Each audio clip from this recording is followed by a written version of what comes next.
Good morning, everyone. I hope you're all having a great day today. Now, yesterday I said that I would be back today with all of my new stuff that I received on Monday, but there's quite a bit of it, and to make all the samples, I just couldn't do it. So I'm going to split it over today, tomorrow, and Friday, so you'll get to see it all.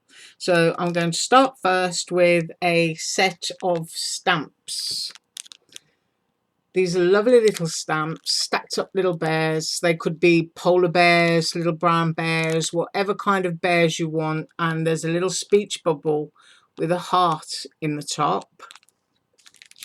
And I decided to use them like this.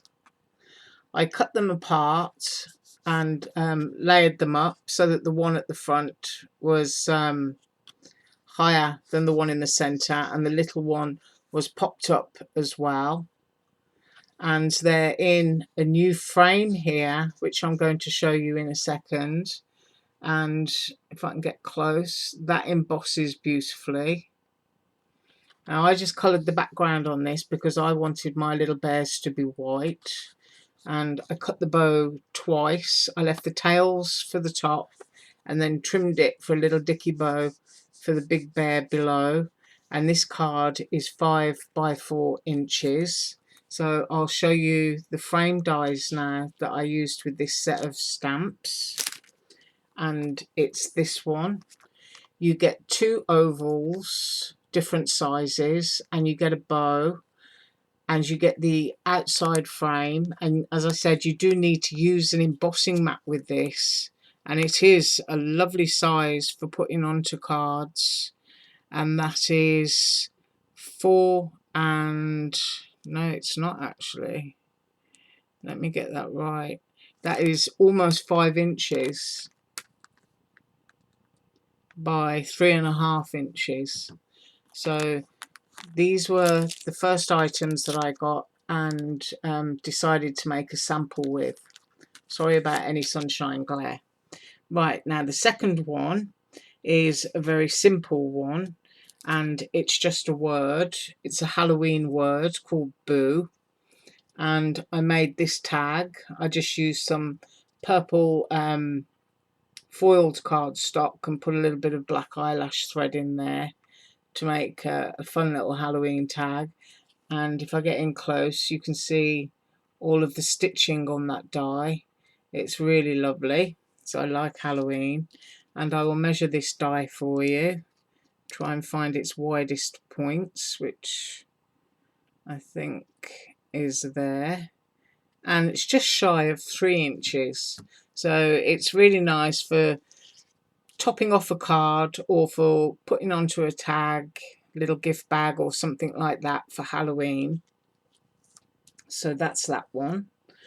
And then the next one is a tree, which I'll have to measure made up because this comes in 3 pieces, and you get the foliage background, then you get the tree trunk and branches, and then you get this piece, which is supposed to be the foliage that you would see on the front. So that's a nesting tree die.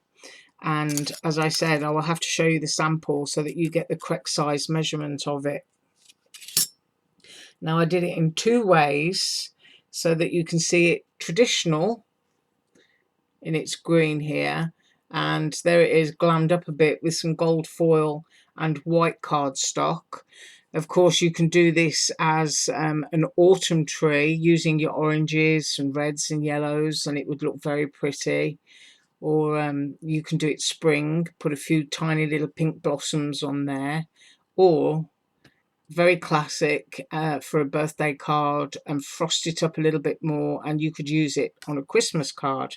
So that's a very versatile die, and very carefully, because I haven't glued these pieces together, that is 2.5 inches when made up. So that's a really pretty tree die, and I look forward to having all my little critters and things hanging around in the trees and at the base. So that was my next one. I'll move them up so you can still kind of see bits and pieces as I'm doing it. My next item was some bling, because you just can't live without bling. You have to have a bit of sparkle. And I think these were about $3 for 200 pieces. And they're just clear. And I hope they're not blurring the camera. Let's see how close we can get here. But those are really pretty. And I'll show you what I put those onto. And my next die is this one. It's a Christmas mitten with a bow and with a snowflake, and I absolutely love this. I did cut it in cardstock as a sample, but I will be doing this in felt and making ornaments because it's so quick and easy, very, very simple shape to use. And I will measure the mitten for you and put these other pieces down.